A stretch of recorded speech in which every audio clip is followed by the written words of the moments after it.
Welcome to Out to Lunch, the new podcast with me, Jay Rayner, in which I take a fascinating person out to a restaurant I think they're going to enjoy. We talk, we eat, we talk, and it's always a lot of fun. Today, I am dining with the brilliant actor of both film and television, Mr. 50 Shades of Grey himself, Jamie Dornan. It's a little sack that you put all your bits in. It literally said inmate number 3 on it.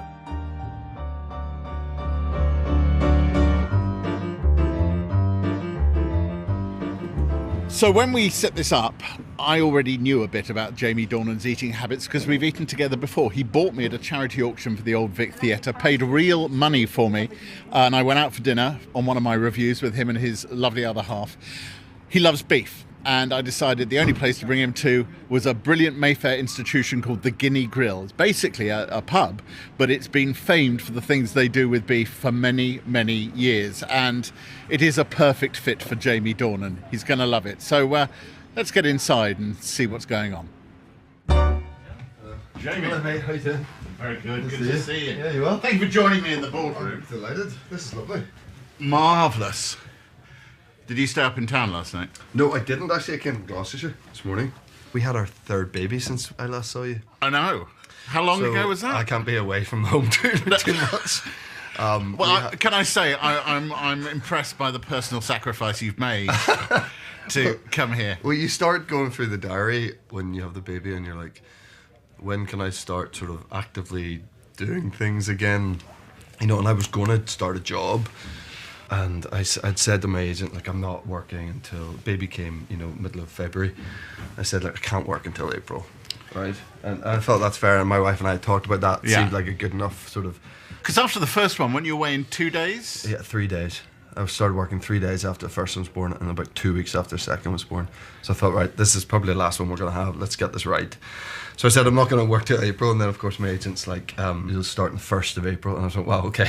Literal, like, I won't work till April. And I actually said no in the end. And actually, thank God, because I don't feel like I'm ready to, you know, nipping up to London to do this with you is fine. But, like, you know, to go and commit to a job, it's going to be in New York for like 6 weeks. And she's still so tiny, you know. Does she have a name, or are you keeping that under wraps for now?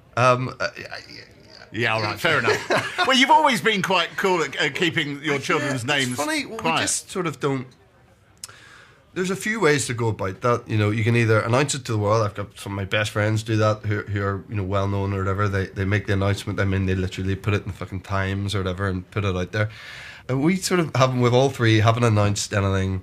We've just sort of let people find out for themselves, and I don't mind that information sort of dripping out, you know, as and when it feels right to, you know. Does anyone care? All the things they care about. No, but do you know what I mean? It's such a personal thing to have happen, and it, you know, it all just feels so new, and we're just like having this time to fall in love with the baby. You know? Well, let's talk about, you know, the really serious things. We're in this like boardroom. It actually says boardroom on the door, surrounded by pictures of grandees. Is Oscar Wilde up there? He is, yeah. Oh, he is. You're absolutely right. Jane Austen, you know, Duke of Wellington. I'm quite impressed. You're actually recognising them. To me, they look like old dudes in wigs. But now, obviously, my job is to choose where I bring people to eat. Yes. And when I knew that you were up for this, I did go back. The first email exchange we had. Yeah. So I suppose I ought to explain. You bought me. I did. You bought me at an auction for the Old Vic. Right, for a night, yeah. Well, I had a lovely time, I hope. Yeah, well, you're here. You haven't done Christ. I'm not hanging out with him ever again. And you did say, I'm going to throw this in. Hi, Jay. Very excited by this. Thank you. That's good for me. My wife and I love food, full stop. Yeah. All food, full stop. Eat everything, full stop. Drink anything, full stop. I probably got a problem regarding beef. Oh, God, yeah. Well, I would eat it for every meal if I could. Did I say that? Yeah. Yeah, I'll stick to that. It's true, I do. And actually, so much so that we're trying to have, like, you know, like beef-free days. Yeah, you know, this like, isn't going to be one of them. No, and I'm quite happy with that. And so what we could do, if you wanted to, is we could go downstairs and examine the choice. Well, I had a quick stop on the way past. I couldn't help myself walk past the display. Or they can bring a board up, or if you've already looked at the display. I've already looked, but I like the idea of a board. Okay, can we do a board? All right, Thank brilliant. you. There's obviously a wine list. Yes. And I know that you have quite an interest in French Reds? Yes, but I'm kind of one of those people who just enjoys any type of good wine, really. You slut. Good. I'm a bit of a slut when it comes to that. I mean, I kind of drink anything. Thanks a million. So I found my way to the Pinot Noirs. Perfect, yeah, good. See, I don't mind that, a sort of lighter red with a big hunk of meat. There's a Bourgogne, a Burgundy Pinot Noir. Delicious. The Henri de Villemont? Yeah. Perfect. Coke with lemon. One of the cardinal sins. I've just no understanding of why. Listen, I don't have a massive issue with a slice of lemon in your Coke. Okay. I just wish they would ask you, All because right. it monumentally changes the taste of your Coke. It really does, you know. And in America they don't do it, but I think anything else that is going to alter the flavour of what you're about to consume, you'd be asked, like, I'm going to add something to this, it's going to change the taste. Do you want that before I go ahead and do it? But I just think it's a given here. So is that they it just put it in inadvertent, unexpected outbreaks of lemon? It's just, I just don't. It got to a point where I got so fed up of finding a bit of cutlery, dishing out the lemon and putting it on a side plate because it changed the taste of my Coca-Cola, that I've now started, and it annoys me having to do this, but I've now started having to say, can I have a Coca-Cola? Just have no lemon. Would you like a Coke with no lemon? Would you like sparkling water? No, I'll just have tap water, please. Your friends have arrived, Jamie. Oh, look at this. So this is the Jesus. border beef. Vladimir, do you want to explain? Yes. Is that a tomahawk? So this one we know mostly here, dry Scottish and English grass-fed beef. Okay. We actually source the beef from. We have about 5 farms in North Yorkshire and 4 in Scotland. So all is dry age, all grass-fed. So the drier steaks, the more marbling, more bone in the steaks, the more flavour. So that's my absolute favourite. Is that the Côte de Boeuf? Like Côte de Boeuf, or if you think it's too big for you, ribeye is perfect. Yeah. This is good to share. Not the those sharing days. type, to be honest. What, you want your own Côte de Boeuf for the Queen? Well, I'm not saying I could take that on, but I will share Unless it you with would like your own sirloin steak on your... Is that what you think would be No, better? no, I think we should. I was going to do the ribeye. I was going to do the ribeye. Oh, well, should we do the ribeye? Yeah. Do a ribeye, Yeah. and I'll do a sirloin. Okay. So Yeah. we'll get Fine. 2 of them. Does that make you happy? That makes me really happy. That puts you in a really happy Yeah, place. it does, Okay. yeah. I feel sorry for those wee lamb chops because they're just never. If they're presented alongside those other fellas, they're never going to get ordered. Do you know what I mean? Actually, we are. Oh, really? People get one lamb chop on the side. Oh, as a side. No, Jesus, you that's. know, we buy a nice lamb chop just to Wow. flavors there, you know. Wow. Do you have a sudden insight into what it must be like to be at an audition? All those actors that are the lamb chops that are never, ever going to get the part. And that was my life for 10 years. Do you think so? Yeah. So one of these is, Eddie Redmayne. One of them is Jamie Dornan. One of them's... Oh, God. Don't bring Eddie into this. Do you want a lamb chop No, on I the feel side? like I want the lamb chop on the side. Yeah, Yeah. of course we will. Yeah, I thank was you. about to bring it anyway, so Okay. it's fine. Okay, great. Oh, I love it. What do you want to go with it? Mash, if you have it. Do you have mashed potatoes? Yeah. There we go. I'll have some of that. And some purple broccoli with chili and anchovy. That sounds incredible. Gonna have to get the chips. Of course. Do you want a starter? Probably. Please say yes. Yeah, I do. I want the potted duck Yeah. and toast, yeah. That's, okay. that's a Like- good choice. Roulettes kind of thing, And yeah. I'll have the devil kidneys Okay. and a lie down afterwards. And can I have a green salad to go alongside my sauces? Peppercorn, please. I tell you, 1 peppercorn, 1 burnout. Of course. Perfect. Are you happy? I'm happy. But clearly food and drink. Yes. It's not just a passing matter with you, is it? No, it means a lot to me. Food and drink. I have to say, I've always, enjoyed really good food, but I'm not precious about it, and I'll eat rubbish as well quite happily. And I get as much satisfaction from a packet of flame grilled steak McCoys. Okay. Like, I really you go for would. the flame grilled steak. Well, I do anything. Beef, anything beefy. I'm just like beef hula hoops. Jesus, don't get me started. Oh, beef. I mean, they are the hula hoop. They aren't are. Oh, they're just unbelievable. So I would get as much satisfaction from both. I'm not particularly picky, although I have a great appreciation of great food. Is it the case that you really are blessed with a metabolism that means you can eat and drink whatever you like, you bastard? I do have a high metabolism, definitely, and I'm aware of that, and Or let me ask you another I play question. to that a little bit. I do, and I will. But listen, it's not like I do. I go through phases, particularly more recent since I became a dad, really, of exercising a lot which I So you have a gym habit or a running habit? Or I something? do. I used to play a lot of sport growing up. I was very sporty. Always thought I'd work in sport. Didn't end up that way. And then in my 20s, I sort of lost that a bit. You know, I'd still be playing a bit of rugby when I was in my early 20s. I'd moved to London. But then that fizzled out. And then, you know, I'd play a bit of football and go running a bit, but not really until then I had kids. And now then I've got into a real sort of routine of keeping fit, because mainly for health reasons rather than purely, you know, like aesthetic reasons. You know, by the way, like being on the trampoline for like an hour and a half session every other day. What, with the girls? It's exhausting, yeah. Yeah, by the way, I did go out on the trampoline by myself about a few years ago. I found myself just wandering out the garden, and I looked around, my wife was just watching me, and I just got on the trampoline. I was on there for 20 minutes without the kids. I loved it. It was great fun. And I do genuinely enjoy it.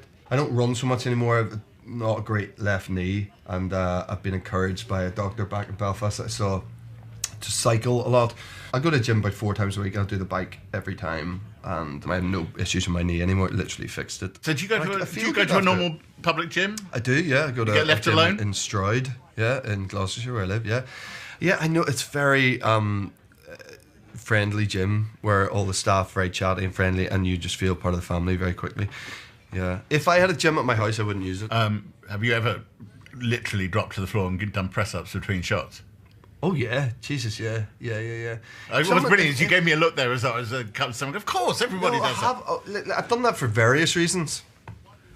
I've done that for reasons of I'm about to have my top off, and it's gonna be everything they film is committed to celluloid forever, and why not try to look as good as I can in that moment. I've also done it when sometimes if I'm meant to be particularly spent and exhausted after a scene where I'm running in the fall or whatever, I'll do it. You need to run. So I'm just, I'll do something, yeah, sometimes that. And sometimes I do it because sometimes I've just a lot of energy and I don't know what to do with it. And they're fucking hanging around going, oh yeah, hold on, we just got to fix this light. Sorry, Jimmy. I'm like, I'm good to go here. I'm like, I'm chomping at the bit to get rid of some of this energy. So I'll drop and just do press-ups just for something to do and to tire myself a little. So I do that. I actually have always... I just enjoy press-ups. I think it's quite a cool thing that you're able to... How many can you do in a row? Oh, not that many. 100? Not that many. I don't know what's a lot. I don't know. Should we have a press-up off just now? I don't think on a podcast that works out. Actually, I don't know. You'd hear it. You'd hear it. It'd be good. Quite funny. Thank you very much. Tell me what you think of that. It smells delicious. And it is delicious. Wow, it really is. Yeah, great. I've got to get good about not one of my best friends. A very early name drop here is Rafe Spall, the actor, and he's can be a bit of a nightmare to be out with for dinner, and we're out a lot for dinner because when he tastes the wine, they're really just asking you is it corked or not. They're not really asking you do you like it, and I'm always oh yeah, that's delicious, thank you so much. Love that. Does he do a full number? He just will just twist and go, it's fine. You see, I do that. Yeah, see, I just don't. I would feel that I'm being rude or something if I do that, so I don't. I get all too, you know. I work on the basis everybody assumes I am rude anyway, so that you know, there's no way back from this. Our starters have arrived. Lovely, thank you. So you've got the potted duck. Yeah, there's no pot though. I think it's come out of the pot. Took the pot away. And I've got the deviled kidneys. I've never had deviled kidneys. Have you not? When I said in our early email exchange I eat anything, I do anything sort of deviled or what, too fiery? Kidneys. I do struggle with that a little. So bit. you don't want to push this across the table? We're probably not going to share that. All right, fine. Do you cook at home? Big time, yeah. I love it. My wife is an astonishing cook, like really genuinely brilliant. Like I make a very good puttanesca. We do a roast every Sunday. We're really sort of religious about that, and I'm very particular about my roast potatoes. I think this is the right environment for you to share the details of that. Well, I've stolen a little bit from different people about the best, way to go about it. Which potatoes? Do you have a particular? Mars Piper. Okay, fair choice. I'll go Mars Piper, and I will parboil them longer than you probably should. Like really bubbling water, probably for 8 to 10 minutes, where some people They're starting to crack apart. they're starting to crack apart. My thing with them is that I'll make enough that you're willing to sacrifice a few men for it. You know, there's a few that are going to just fall away and not make the whole journey, make the cut. but they'll become little crunchy, delicious little specks at the bottom, and they'll be amazing. So I boil them to the point that they really can't take any more. I mean, they're hanging on. You know, you do goose fat. Oh, that's what I was going to say. What's the Yeah, fat? I'll do goose fat. Sometimes I'll do a mix of goose fat and coconut oil. I know, here we go. It's getting a bit Hang on controversial. a sec. Yeah, I mean, controversial doesn't really cover it. Coconut oil. Not a lot of it. What does coconut oil bring to the party? Slight flavouring of coconut. Are you serious? a tiny wee hint of it. Okay. But, like, not enough. I'm very sure. I hate coconut. I would never eat coconut. I don't like coconut, that fucking coconut water that, like, models drink. Hate that stuff. But, weirdly, coconut oil, I don't mind because I find it very subtle. But if you're not necessarily the biggest fan of... I think, finally, we've got to the really important stuff here. If you're not necessarily the biggest fan of coconut, what happened that first day you went, you know, I think I'm going to put some coconut oil? I found it in the cupboard. Was your other half getting into coconut? No, well, she quite likes it and will use it. And there's also that weird thing you can do with coconut oil for your teeth. Have you ever done it? You get coconut oil, right, big spoonful of it, and you splosh it around with your mouth closed for a good, like, 15, 20 minutes. That sounds like a good You can't day talk. out. It's quite a good way to shut yourself up Yep. if, you know, you're pissing someone off. And you spit it out after, and your teeth are, like, ridiculously clean. Like, scared, like, white, like a fucking advert. It's crazy. And your mouth smells a bit of coconut.